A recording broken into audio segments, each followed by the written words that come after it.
Ba't ganun parang andaya-daya sa'kin ang tadhana? Ano bang pakiramdam ng may buong pamilya? Yung may magulang ka na masaya mong nakikita yung buo kayong lahat at masayang magkakasama. Yung nandi ko madama at di ko pa nararanasan. Yung ibang kaibigan ko ay may buong magulang. Ako'y musmus pa lang nang kami iwan ni tatay, dahil siya ay nakakita ng masigit kay nanay. Iniwan niya kami at siya'y sumama sa iba.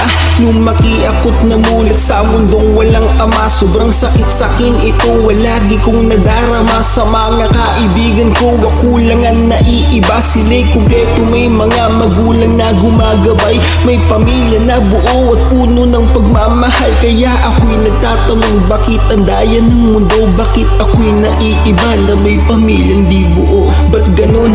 Itay inay, ako'y nahihirapan. Ang sakit bilang anak na